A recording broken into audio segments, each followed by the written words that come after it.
Imagine waking up one morning and realizing the life you've spent years building just doesn't feel like yours.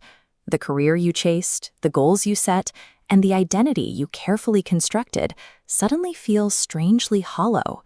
Common labels for this experience range from a midlife crisis to a mental breakdown, or even a mystical spiritual awakening.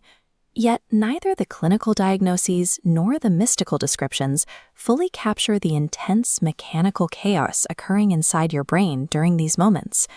Neuroscience suggests that this creeping sense of dread marks the brain dismantling a psychological structure that was never truly you.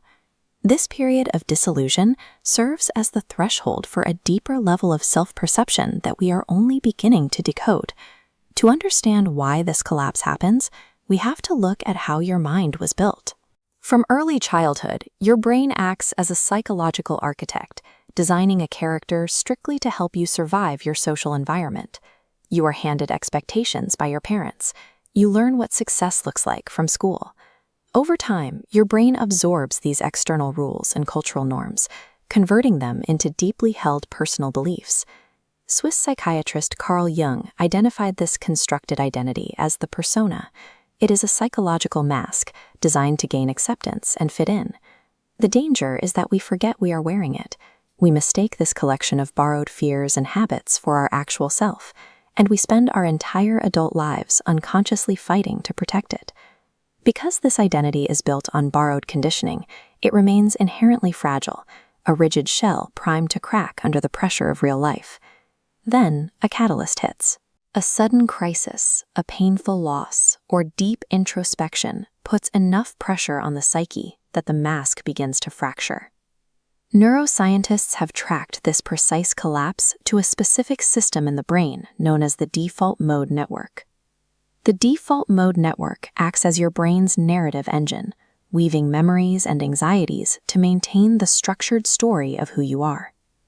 During deep self-inquiry, this network quiets down. As the glowing regions dim, the narrative unravels. Your ego reacts to this as a survival threat.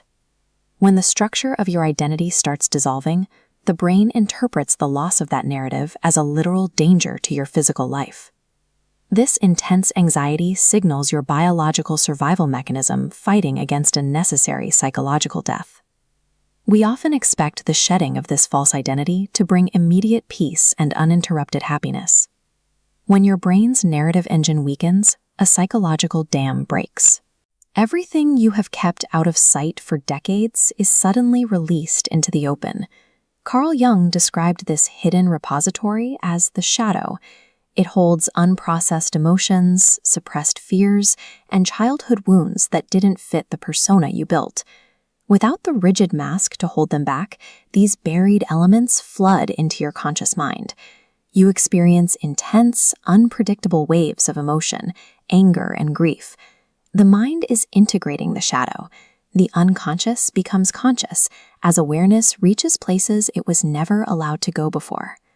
As the debris of that false identity settles, a new psychological ability begins to emerge. You realize you can sit quietly and observe your own thoughts passing by. This illustrates what modern psychology calls metacognition, the distinct separation of conscious awareness, the solid sphere, from the erratic activity of your mind. This creates a psychological paradox. If you can watch the shapes of your fear passing by, you cannot be those emotions. You still experience sadness, you still face uncertainty, but you no longer mistake these experiences for your core identity. They are simply passing weather. Shifting from performing a socially programmed life to living consciously alongside your emotions creates a deep, enduring inner freedom. The person at the end of this journey has been there all along, the silent observer who has been watching your entire life unfold.